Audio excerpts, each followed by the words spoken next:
Hi, everybody. My name is Shauna, and this is the American English Podcast. My goal here is to teach you the English spoken in the United States through common expressions, pronunciation tips, and interesting cultural snippets or stories.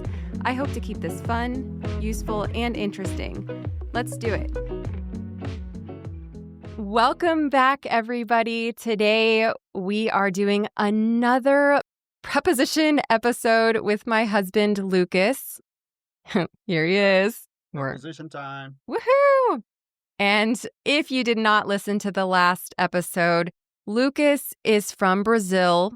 We met when he was my English student 10 years ago. And back then, he had a lower intermediate level. He made a lot of mistakes that he doesn't make anymore. He speaks very high, really wonderful English. But one of the main issues that he does not like to deal with is prepositions. The worst is the final frontier, I would say. Nice way to put it. So what we've done is decided to make sort of a game out of it and to share a little bit about our lives. And we want you to take part in this conversation as well. Try to guess the preposition before Lucas. That is your first task. Secondly, listen to the examples we give and bring the preposition back to your own life. Can you answer the question I ask him? Try to using the preposition that was taught. And then, of course, let me know what you think about this episode. Be sure to head down into the comments and let me know if you liked it or if you didn't. There's always room for improvement. If you would like the premium content that goes along with this episode, and that includes the PDF transcript, MP3, a transcript reader so that you can work on your pronunciation, a comprehension quiz, flashcards, and more for episodes 150 to 200. Be sure to sign up. This is the last chance at getting the cheaper rate before I hit episode 200. All right. So, Lucas, are you ready to start talking about prepositions? I'm ready. The last episode, I did well, but I think the hard ones are coming next. We'll see. All right. I don't think this first one's very hard. Let's test you. To wait. Let me know if you need an example. It is to wait first for. Wait for someone. Okay. Like I'm waiting for my food to arrive. Yes. So if you're at a restaurant and you're at the table, you might be patiently waiting for. Yes. That one is easy peasy, lemon squeezy. Because it's, I'm noticing the ones that we use every time. All the time. The ones that we use all the time start to get a little easier. Mm-hmm. So I'm thinking the more you speak, the more situations you put yourself into, the more prepositions are going to start being like second nature. I think the more you listen, it'll get stuck in your head, but you have to speak as the glue. I used to watch a lot of shows, but that didn't help me. You know, eventually you go like, ooh, I said this, but it sounds wrong. And then it is wrong. But it sounds wrong probably because you had all of the input, all of the spoken English already in your head. So it's a marriage. You had that intuition in the back of your mind. And if you use it right away. Yes. Yeah, I know that feeling too, where it feels wrong. Yeah, it feels wrong and you don't know why. And I think it's a sign that you heard it enough in different situations that, you know, something in your brain's like, it might be a different preposition here. Even though you already said it wrong. Yeah. And then it makes you feel like, oh, I know that one. Yeah. It's all normal if you're going through this. You know, there's no way around it. You got to just stick to it. You used to kind of, I could see your face and you would look at me in the eyes when you didn't know it and you would be like, in, on, over, about. It's hard with Shauna because, you know, she's a teacher. She's an expert. So you're talking to her and you're like, Oh, is she judging me now I'm because I not missed it? judging. I No, know I'm you're not gonna not, but judge. it's just that thing. When I'm speaking to someone else that is like maybe a stranger, I don't care, even if I make a mistake. So I speak more fluidly, but yeah. All right. Well, we just got wait for. Yeah. What's the longest you've ever had to wait for something important? What was that like? And what was it? I think the longest I had to wait for something important was waiting for my turn at DMV. Okay, wait. What is the DMV? Do you know what it stands The for? DMV is Department of Mobile Motor Motor Auto. Vehicles. Yeah. The Department of Motor Vehicles. Anyway, it's the place where you go to get your driver's license in the US and other documents. And they're known to be sloth level slow. From Zootopia, that sloth that was like, Right. I'm going to stamp the paper, but take 10 years to do it. Yeah, watch the movie, the kids' movie Zootopia, and there's a perfect example why DMV has that fame. Yeah. Yeah, they have a reputation for being extremely slow. Reputation 4. There's another one there. There's another 4. And you eventually got your driver's license, right? Yep. Happy end of the story. I know. Yeah. All right. Fun fact, at Ellis Island in the early 1900s. Do you know what Ellis Island is, Lucas? It rings a bell, but Yeah. Immigrants would wait for hours or even days for medical inspections before they could enter the United States. That wait determined their future in the United States. all right. Yeah. That's where all of the immigrants used to come into the U.S., I believe up until the 1950s, but I'll need to check that. That was crazy. So if you were healthy, you would go to a good place, and if you're not healthy, you would go to a... I'm not sure exactly. I think they would just send you back. Like, go back to where you came from. Yeah, you have the Black Plague, so you gotta go back. God. Ay. The next one is apply. She decided to apply a new job in the city. That's a tricky one because I have 4 and 2. I'm in between. What do you those mean, two. 4 and 2? Like apply to a job or apply for a job, and I think it's 4. It's 4. Apply for a job. Yay! Oof. Okay. You know, I had both in my head, but again, 2 for some reason sounded a little wrong. Mm-hmm. So yeah. So when we say apply for, we're talking about the thing we want. Like the job. I applied for a job at Target. Or I applied for a scholarship to go to Harvard. Or I applied for a visa to come to the United States. So it's the thing we want. We can actually use to also, but it's when we're talking about the place where we send the application.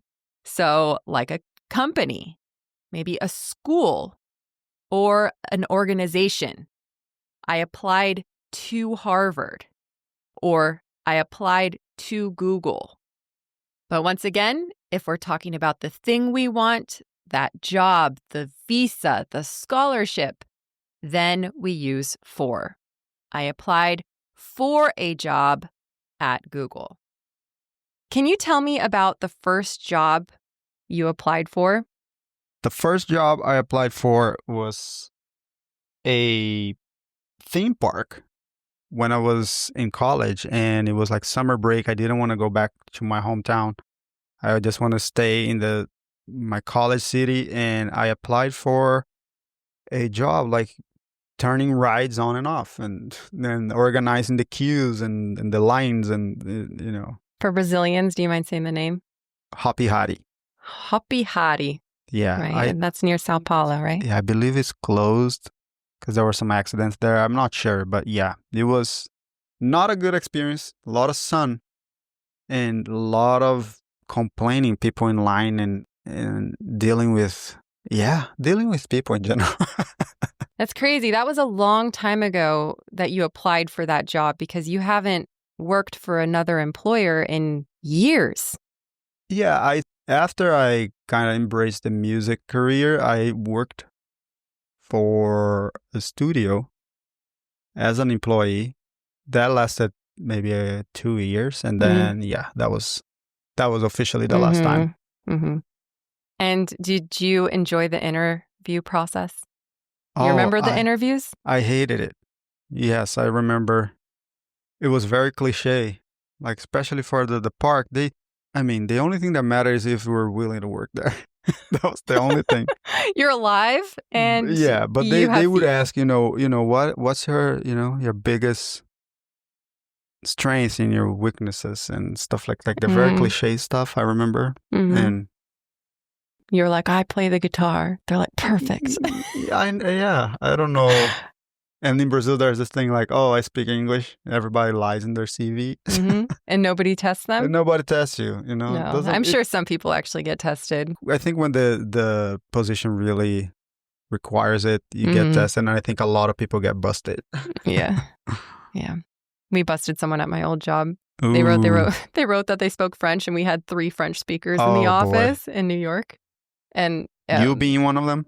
No, not me. But anyway, it was really funny.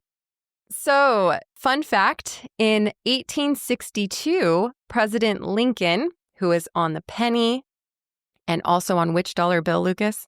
Do you remember? 2? He's on the penny. The penny I knew. He's on one of our bills. Do you remember which one? The 10. No, the 5. God. I don't know. I need to you don't study. use any money anymore. I need to study for my citizenship test. Yeah, you do.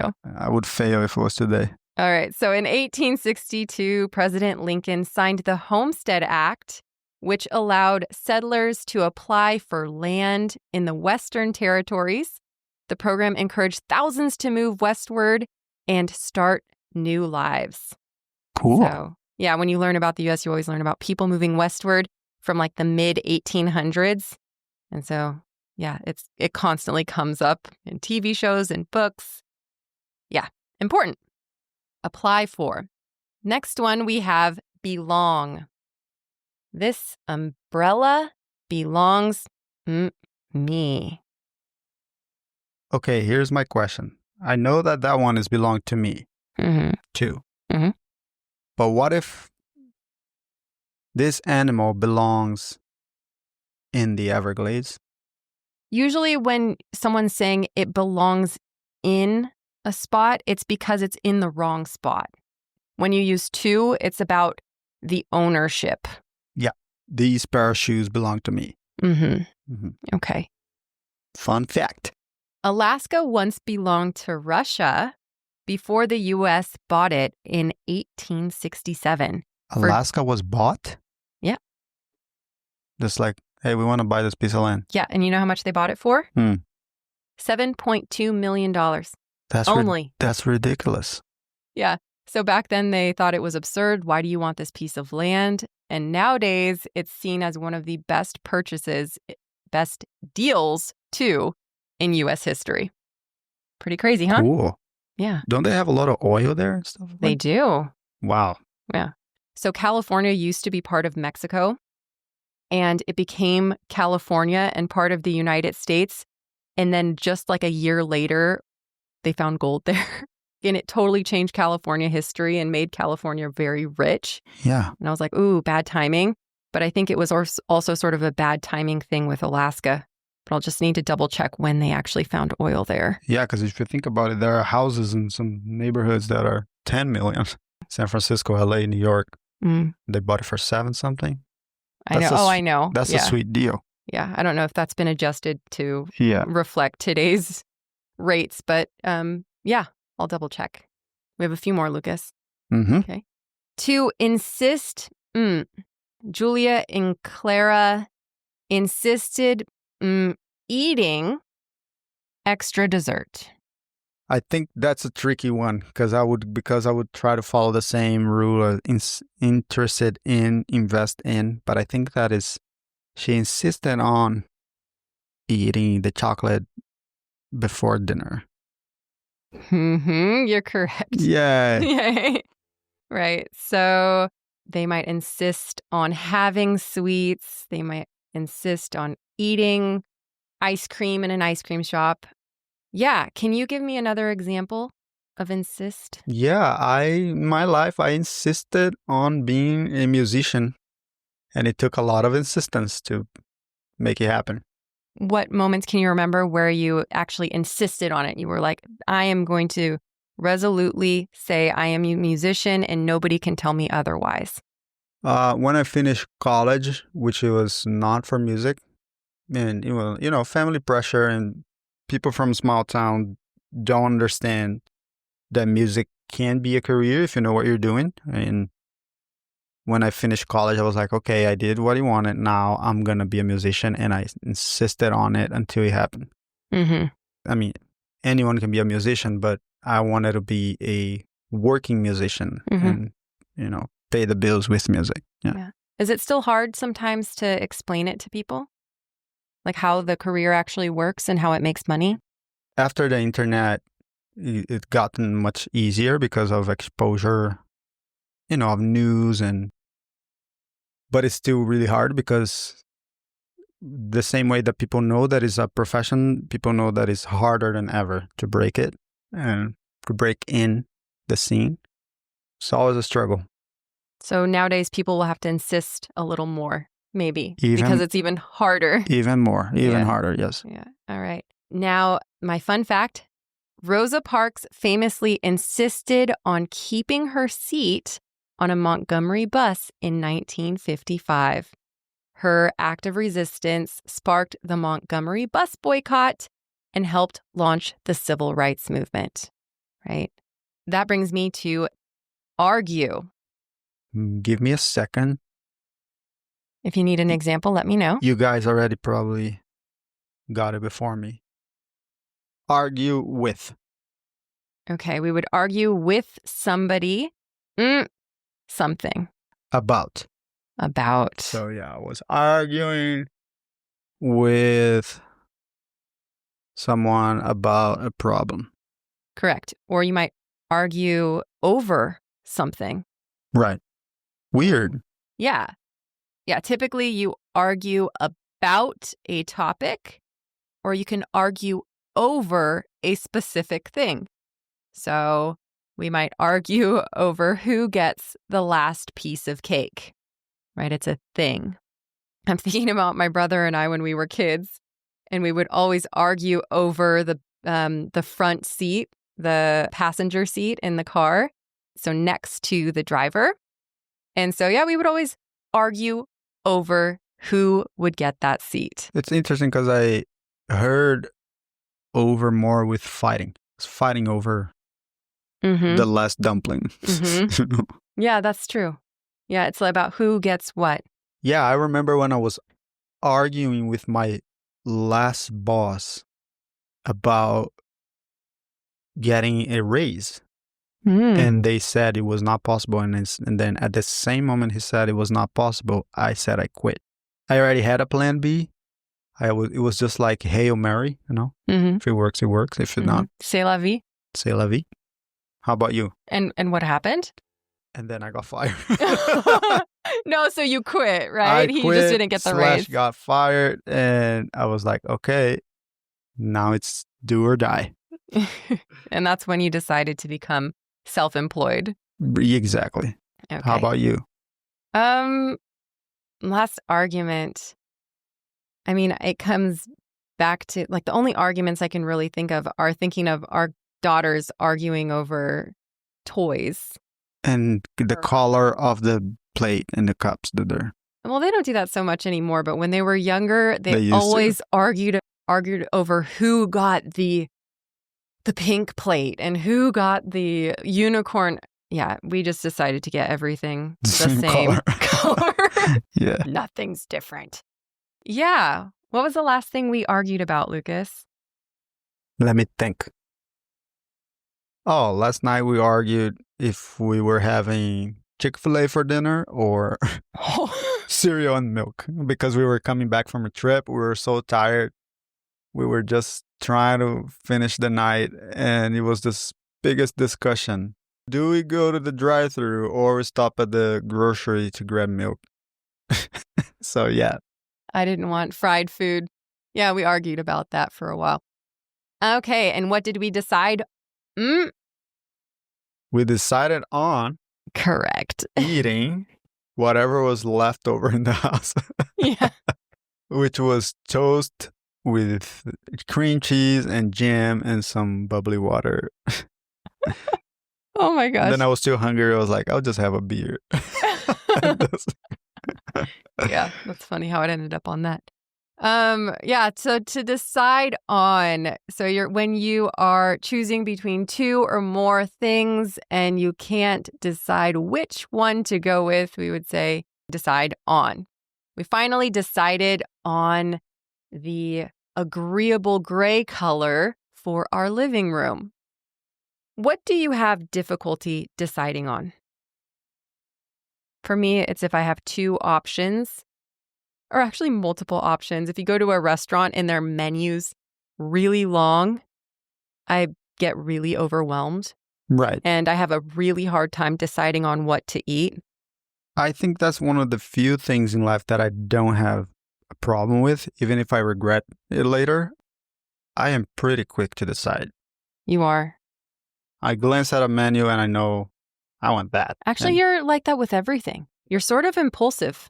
Like, Yeah. oh, you go into a store, I need to get a present. You walk in and walk out within 5 seconds. yeah, I You need to don't. buy clothes. Same thing. I am not very good at considering things when I have a So gut. true. I have a gut feeling and I kind of go with it, and it worked a lot of times in my life, and it didn't work a lot of times either. So yeah.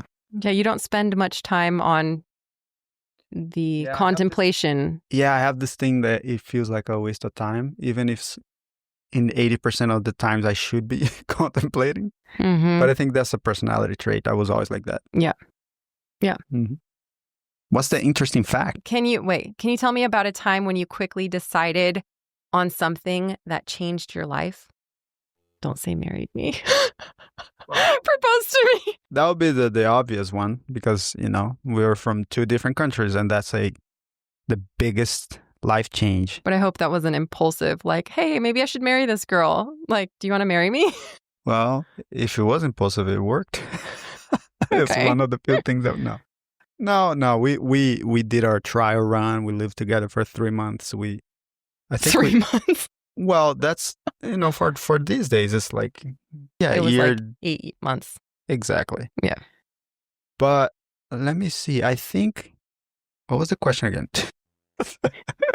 Can you tell me about a time when you quickly decided on something that changed your life? Yes, I remember coming back from college, going back to my parents' house and being very depressed, and my parents putting a lot of pressure on me because they were like, "What are you gonna do?" And I had spent 2 years doing something I didn't want, and then I remember one day I snapped and I said, "I'm going to Sao Paulo, the big city, and I'm gonna work in a studio." And that was like a spur of the moment thing. And that completely changed my life. It was really hard at first. And then, yeah, it was the best decision I've ever taken.